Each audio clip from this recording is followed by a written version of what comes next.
Bem-vindos a mais um Giro Sindical. Eu sou a economista Renata Belzunces e o Giro Sindical é uma parceria entre o DIEESE e o SINDIC-CT. DIEESE é o Departamento Intersindical de Estatística e Estudos Socioeconômicos e SINDIC-CT é o Sindicato Nacional dos Servidores Públicos Federais da área de Ciência e Tecnologia no setor aeroespacial.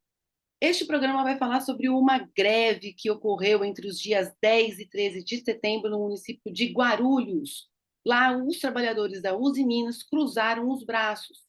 E para que a gente possa compreender melhor o que levou a essa paralisação de 3 dias, nós vamos conversar com o presidente do sindicato, assim também como vamos ficar sabendo do desfecho e muito mais que envolve os trabalhadores dessa categoria. Então, por isso, nós recebemos hoje o presidente do sindicato, o Josinaldo José de Barros, mais conhecido como Cabeça. Cabeça, bem-vindo, obrigada por aceitar nosso convite. Olá, Renata, eu que agradeço aí o convite para poder a gente falar um pouco aqui, não só da Uzi Minas, mas de todos os assuntos que você achar necessário aqui, a gente conversar um pouco, bater um papo. Sim, vamos começar pela Uzi Minas, que é o assunto que está quente. Mas vamos introduzir um pouquinho quem é essa empresa. A Uzi Minas ela é uma empresa presente no setor da mineração, da siderurgia, da transformação do aço e na produção de bens de capital. Em 2022, ela registrou uma receita líquida de 32,4 bilhões e um lucro líquido de 2 bilhões. Segundo a própria empresa, essas informações são todas públicas e qualquer pessoa pode checar. Ela diz que emprega 15.800 trabalhadores entre empregos diretos e indiretos. Então, Cabeça, nós não estamos falando de uma empresa pequena, nós estamos falando de uma grande empresa, que inclusive tem seus papéis negociados até na Bolsa de Nova York. E agora a pergunta, para quem não acompanhou, para quem é de outra região, para quem também é de outro segmento de trabalhadores, por que os trabalhadores da Uzi Minas cruzaram os braços? Então, Renata, foi justamente por causa da PLR que estava sendo discutida. O ano passado, a empresa distribuiu um valor bem considerado aos trabalhadores da PLR, participação no lucro e resultado, baseado justamente nesse faturamento. No ano passado, quem menos pegou o valor de PLR pegou R$ 6.000. E a greve, a greve ela foi justamente por causa dessa negociação que a empresa vem segurando desde março.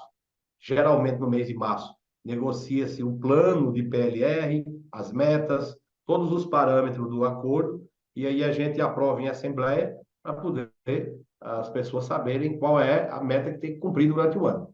E chegou o mês de final de agosto, né? Agora nós já estamos em setembro, e a empresa não tinha ainda apresentado um plano de metas.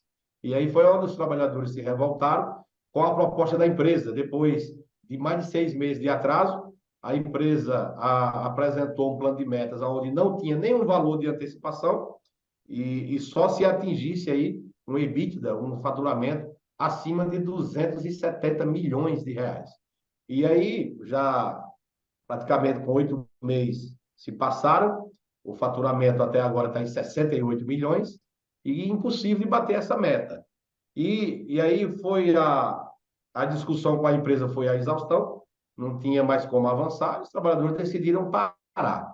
A Uzi Minas também tem outros problemas, não era só, não parou, não foi só por causa da PLR. Tem outras reivindicações, equiparação salarial, está tudo atrasado, plano de cargo e salário, né? Nós temos lá também uma discussão sobre o plano de saúde, porque há uma coparticipação no plano de saúde onde vários trabalhadores não têm condições de pagar, e ela cometeu um grande erro de juntar o custo desse uso dessa coparticipação entre 3, 4 meses, descontar em um mês só, vários trabalhadores ficaram sem pagamento, enfim. Então, a greve foi por causa de uma pauta extensa, delegado sindical que eles exigem, tudo isso foi motivo da paralisação. Os 3 dias de greve, nós conseguimos avançar, ter uma audiência no tribunal, e aí foi feito um acordo onde garantia um valor mínimo de R$ 2.400. Aí sim, se, dependendo do atingimento do EBIT, que é o faturamento, vai aumentando o valor da PLR, podendo ultrapassar, inclusive, o valor do ano passado, se explodir de faturamento o resto do ano aí. Então, em relação à PLR, teve avanço.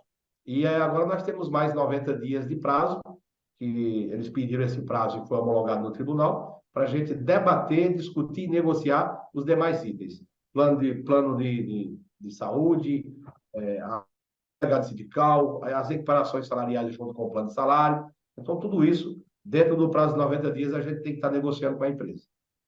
E cabeça, depois que houve a declaração da greve por parte da categoria, como é que foi a negociação com a empresa e com o poder público, no caso, o Tribunal Regional do Trabalho?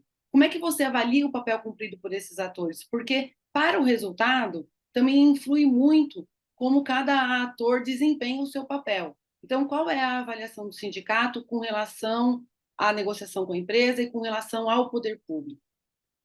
Ó, eu acho que a audiência foi positiva porque, primeiro, a empresa ela respeitou a opinião, né, do poder público. A audiência foi muito bem conduzida, a juíza foi sensível à pauta dos trabalhadores e a empresa aceitou o encaminhamento dado pela juíza, que foi pagar os dias parados, a empresa assumiu o pagamento de todos os dias parados, a empresa estendeu 90 dias de estabilidade ou de emprego para todos os trabalhadores, e dentro desses 90 dias a empresa se compromete a negociar os demais itens que não deu para conciliar na audiência. Então, eu analiso como muito positivo a atitude da juíza, a atitude do Ministério Público do Trabalho também, que participou. Então, acho que o órgão público fez a sua parte e nos ajudou bastante a essa conciliação, que a empresa cedeu ao encaminhamento proposto pelo Poder Público. Então, o sindicato ele divulgou que o desfecho da greve foi positivo, teve um resultado satisfatório. O sentimento dos trabalhadores também é esse, cabeça? O sentimento dos Sim, trabalhadores é vitória? sim, nós colocamos em votação a proposta que foi discutida na audiência pública e foi aprovada por 100% dos trabalhadores, não teve nenhum voto contra. Da mesma forma que a greve foi aprovada, quando decretou a greve, foi unânime a aprovação pela greve. Mas quando veio o retorno da audiência pública, da audiência de conciliação, a proposta negociada também foi aprovada por 100% dos trabalhadores, não teve nenhum voto contra. E aí, depois, o comentário foi positivo, né, valorizando o sindicato, o trabalho coletivo, e o sindicato também parabenizando a atitude dos trabalhadores, a união dos trabalhadores, a unidade, da forma como que eles agiram para fazer a greve e também para aceitar a proposta da empresa. Foi unânime, não teve divisão dos trabalhadores, e para nós isso é muito satisfatório.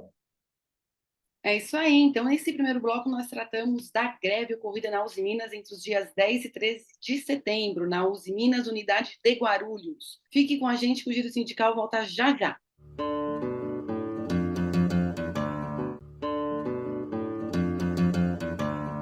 O Giro Sindical está de volta e este programa recebe o Cabeça, presidente do Sindicato dos Metalúrgicos de Guarulhos e região. Cabeça, a gente já comentou aqui sobre a greve da Uzi Minas, que foi um acontecimento de grande repercussão, de repercussão nacional, até porque a empresa ela é muito grande, ela está presente em vários estados, então repercute mesmo.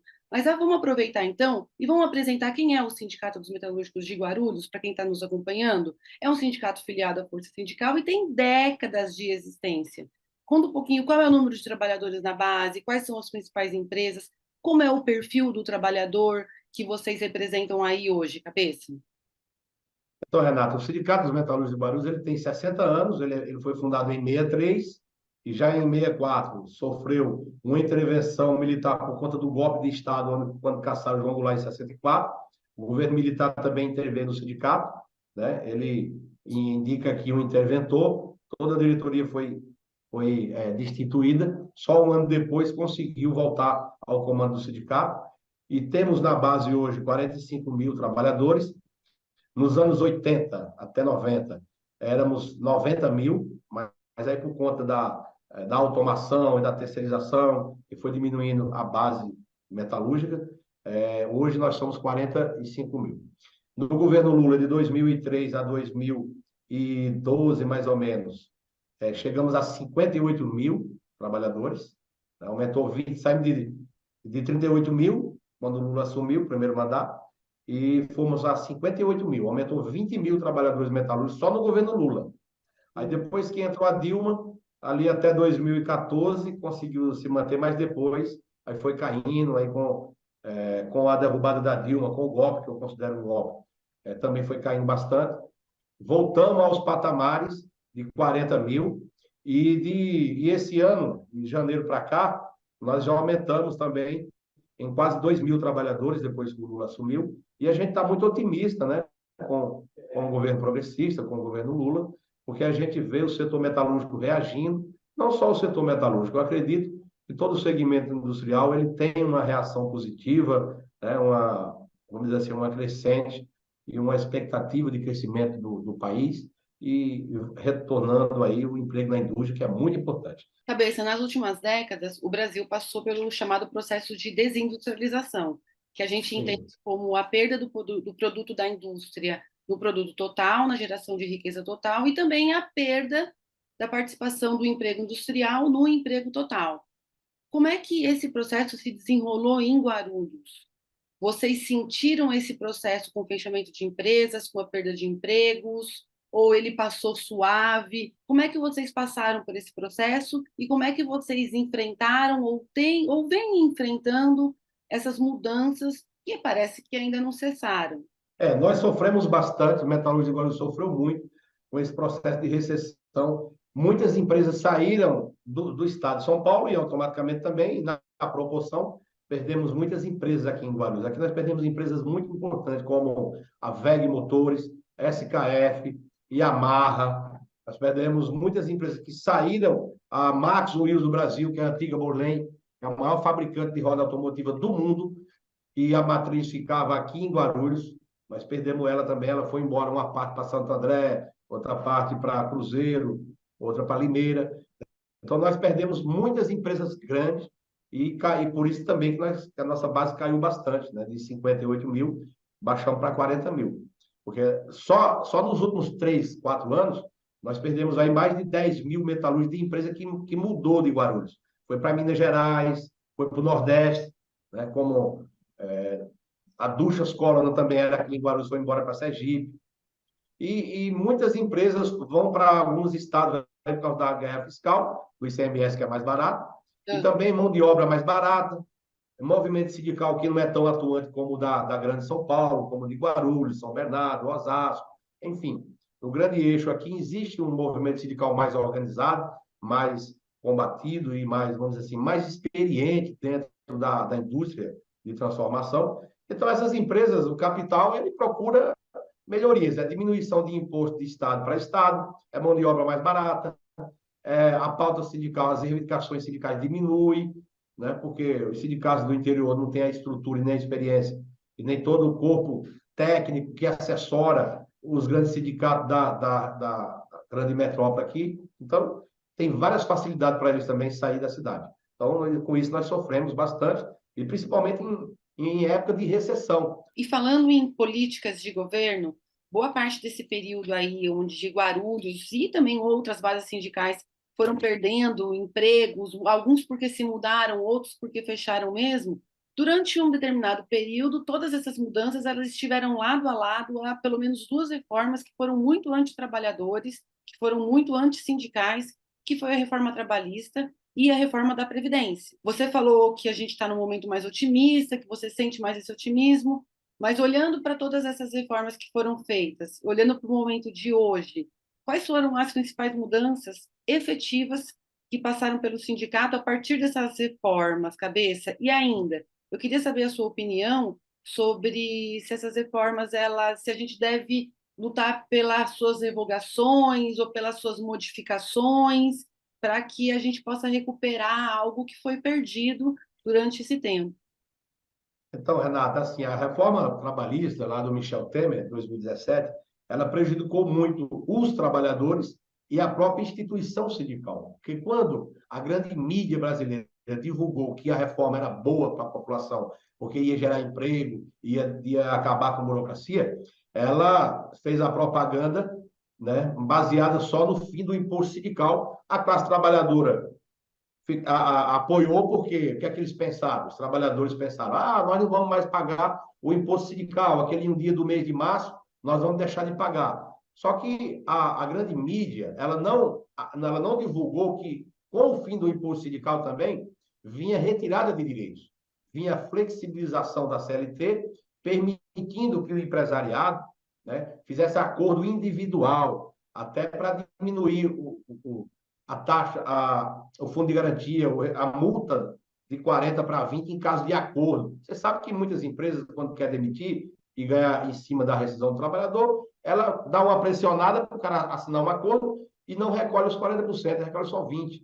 Então, a reforma trabalhista permite que ela faça isso, pagar só metade da multa do FGTS, permite que fracione as férias para fazer vários pagamentos nas férias e não pagar à vista, permite também que pague só metade do aviso prévio, permite que a empresa negocie banco de hora diretamente com o trabalhador, sem um acordo coletivo com o sindicato, porque quando você tem acordo coletivo com o sindicato exige uma contrapartida para homologar determinados acordos que favoreçam os trabalhadores. Ó, você quer banco de horas? O que é que você dá em troca? Você vai aumentar o vale alimentação?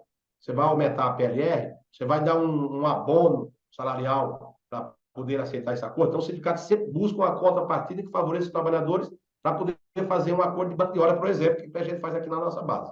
Sempre tem uma contrapartida. Quando a empresa negocia direto com o trabalhador, ela impõe, o trabalhador fica com medo, aceita aquela regra individual ali, e eu costumo até brincar e zoar. Olha, é a mesma coisa de botar uma raposa e uma galinha dentro de um galinheiro, e a raposa toda vez vai ganhar a briga com a galinha. Então, é a mesma coisa de colocar um trabalhador, expor ele para negociar direto com o dono da empresa. Então, a reforma trabalhista permite o emprego intermitente, trabalho intermitente, que é prestar serviço para 2, 3 empresas e ganhar apenas um salário. Então, ela precariza a relação de trabalho e quem perde é os trabalhadores, enfraquece o sindicato. Então, tudo isso atrapalhou, prejudicou, os trabalhadores saíram enfraquecidos, e o nosso setor metalúrgico só não sentiu muito, por quê? Por causa da convenção coletiva. Tanto a convenção coletiva dos metalúrgicos, como de qualquer categoria que é organizada e tem convenção coletiva, a convenção protege com o piso mínimo da categoria, percentual de hora extra acima do que manda a CLT, adicional noturno maior. No caso, a nossa aqui, o adicional é de 35%, não de 25%, como manda a lei. Enfim, é o guarda-chuva da convenção coletiva que protege os trabalhadores para não serem, vamos dizer assim, massacrados pela reforma trabalhista. Agora que os trabalhadores estão entendendo isso, e estão até apoiando, né, a nova resolução do STF, onde o sindicato tenha o direito de cobrar uma taxa assistencial no período que assinar um acordo coletivo favorecendo os trabalhadores, assinar uma convenção coletiva que favoreça os trabalhadores do ponto de vista financeiro, que traga reajuste salarial. Então, o sindicato precisa ser mantido pelos trabalhadores. Isso está sendo agora, os trabalhadores estão percebendo que foi um golpe de verdade, né, na flexibilização das leis de trabalho, mas só tirando e prejudicando os trabalhadores. O Giro Sindical vai fazer mais um intervalinho e a gente volta já.